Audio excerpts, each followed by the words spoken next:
Hi guys, so I wanted to make a video about some of the ingredients that we have in our everyday products that we're using, like shampoo and makeup and shower gel, which are not only harmful to ourselves, but they're harmful to the planet. A lot of people are not even aware of this kind of stuff, and until recently I wasn't myself. I've done a lot of research and I find it quite difficult because there isn't one place where you can go to get all the information, and a lot of the big cosmetic companies and the pharmaceutical companies are saying, oh yeah, this is fine, and we've got our studies and we've used this for years. And then there are other scientific studies which say, oh no, actually this causes cancer. So it's a bit kind of difficult to actually find the facts. But I want to go through some of these harmful ingredients, and then I want to show you some of the products I found which are much better for us and the environment. So first of all, you've got mineral oil. So mineral oil is a byproduct of turning petroleum into gasoline. So first of all, it's a fossil fuel. So humans really want to be moving away from unsustainable resources like that, let alone, rubbing it into their face. So it comes in different grades. So the lower grades would be engine oil, and the higher grades would be purified. So that would be used in baby oil and baby products and stuff like that. The thing is, when you buy your shampoo or whatever, and you assume it's, really good quality, how do you know? Without actually going to the factory and checking yourself, you just have to rely on what they're giving you.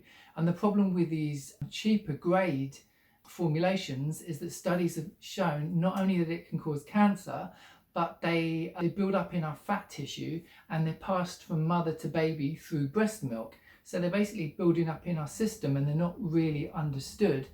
So it's a bit scary. So what mineral oil does, it coats our skin and it stops the moisture from evaporating. 50 years ago, that would have been the cutting edge of skincare. But in 2020, we have products which do the same thing, plus they put nutrients in the skin, and they have anti-aging or antioxidant benefits as well. So there's not that many benefits to using mineral oil. So I would say avoid it if you can. Sodium lauryl sulfate, or SLS, is a cheap cleaning agent. So it can come from palm oil, which I'm going to talk about in a second. It can come from coconut, or it can come from petroleum, which we've just discussed.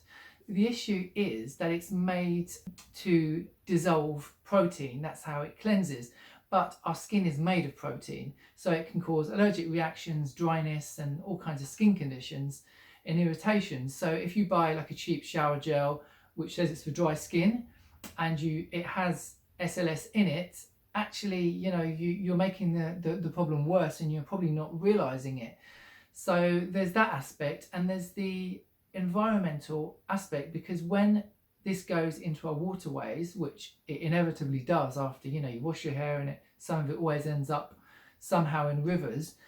When it comes into contact with fish and wildlife, it changes their DNA. Now that is so scary. Even if you don't care about skin irritations, that is a really emotive reason to stop using this. And you may think that, well, me washing my hair in the morning, it's not going to affect any fish. But it's not just you. How many people are washing their hair with these cheap shampoos and stuff? Say there's a city of 5 million people and everyone washes their hair in the morning. How much is going to end up in the river? Palm oil is one of the reasons that the Amazon rainforest is being cut down. It's to supply the Western world with this ingredient which we're so reliant on. It can be used in cosmetics, in shampoo, in food products, so many things. So if you look on the back of your shampoo, it could say palm oil, or it could say one thing like palm ester, palm fruit oil, palm kernel, palmate, palmitate. If you see the word palm in the ingredients, and you go ahead and buy it, then you are kind of directly the reason why the rainforests are being cut down. And you can say, oh yeah, it's the manufacturers, they shouldn't be using it. It's true, they shouldn't. But they're selling it because people are buying it. People aren't checking. So it's kind of an individual responsibility. And if only 2 people watch this video and change their buying habits, then I will be delighted. So it's not always so easy to identify palm oil on the ingredients, because there's so many derivatives. If you take a look at these 4 words, if you can memorize them, then it will help you to spot over half of the fatty acid compounds that are often made from palm oil. But you could, of course, contact the manufacturer as well and see what their policy is. So parabens are preservatives, and you find them in deodorants and all kinds of cosmetic products because they inhibit the growth of bacteria and prolong the shelf life of these products.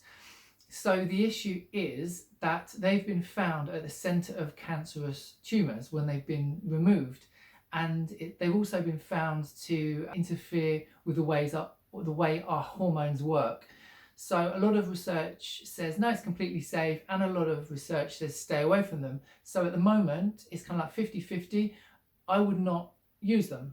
Personally, I'd advise you not to use them. And the way to spot them is pretty easy. On the back of your ingredients it will say methyl paraben, or it could be butyl paraben.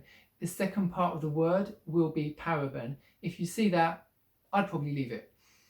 So the next one is DEA, MEA and TEA. Again, these have links to cancer, and they're basically hormone disrupting chemicals, and they're found in all kinds of shampoos and all kinds of products as well, like shower gel and stuff.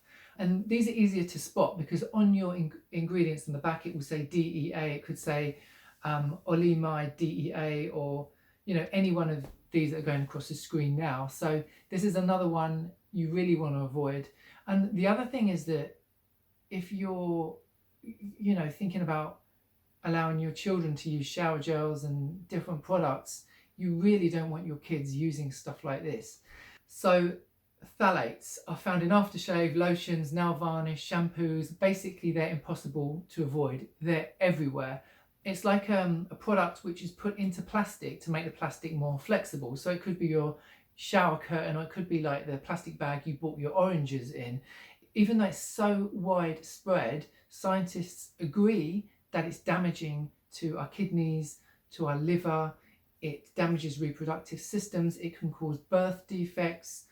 It lowers testosterone in men, but they're just impossible to avoid because they're everywhere. Now this is probably the scariest one on the list. And the only way you can avoid this is by buying a product that says this does not contain phthalates.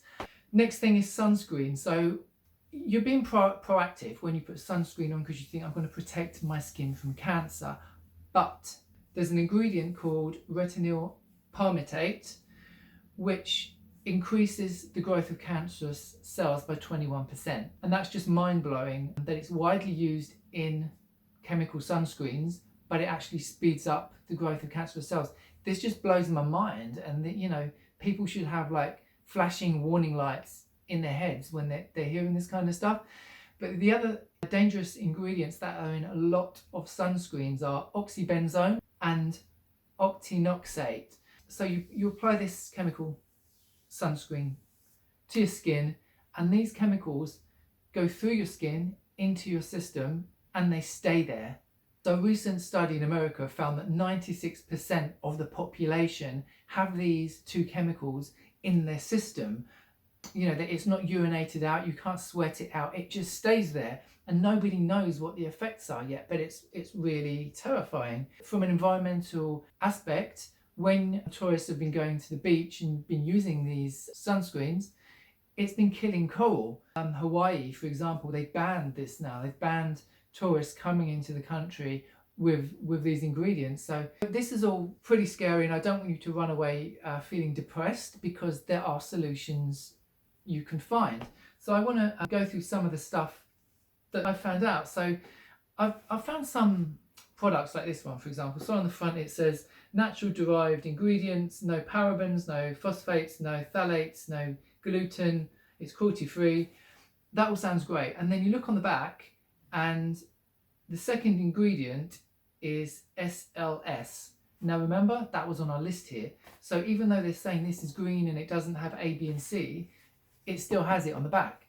So don't be tricked by the packaging, because you really have to start getting into the habit of looking on the back and seeing what's in them. When something is herbal or organic, no. So some of the good products I've found is Trevor Sorby. Now this is he's a UK hairdresser, and he has a line of products, and they have no sulfite, no gluten, no mineral oil, 90% natural. And when you're looking at the back, it doesn't have all these nasties in it. So Trevor Sorby, this is definitely a good range. I found another one which is Palmer's coconut oil formula, and again this doesn't contain all these nasties. Check the ingredients, that's fine as well. This is quite cheap, you know, you can find these in your local chemist, you don't have to look that much.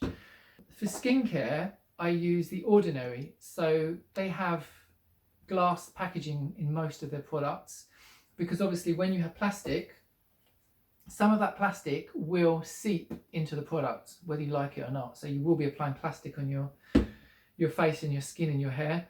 Another brand which I do like is called Dr. Organic, so this is their body lotion, and again they avoid parabens, SLS, synthetic colours, phthalates, petroleum, you know, mineral oil, all the stuff we're talking about here. This is called Dr. Organic. Of course it's in plastic packaging, which means that you will be getting plastic in your product.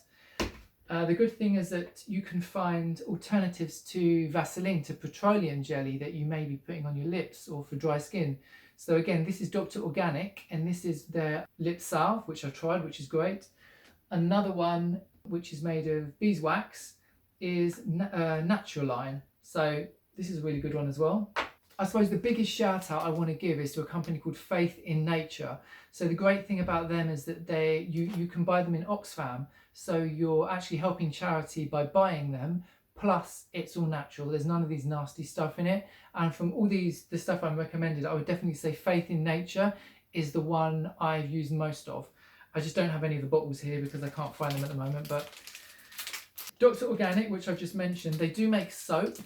So the reason this is good is because if you think of shower gel, it always comes in a plastic bottle. Okay, you use it, you can recycle it, but a lot of it will end up in the ocean. We don't need more plastic, we need alternatives. So by going back to good old-fashioned soap, you can avoid that plastic packaging, and it's good, it smells nice, it does the job.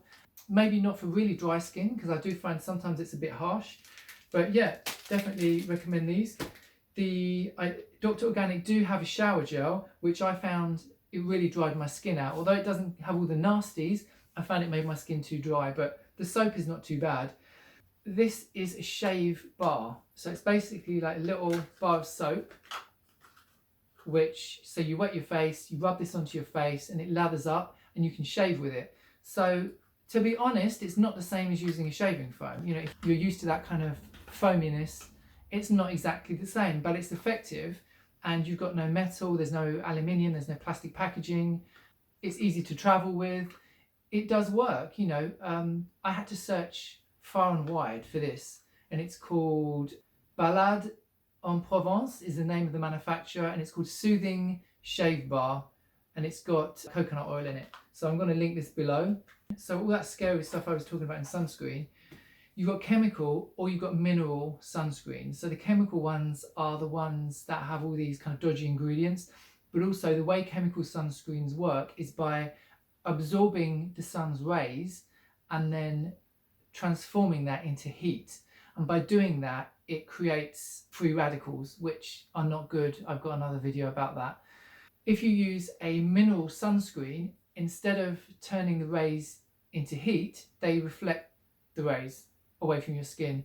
So this is made by Ultrasun SPF 50, and it doesn't contain any of the nasties. It's a completely mineral sunscreen. I use this all over the summer.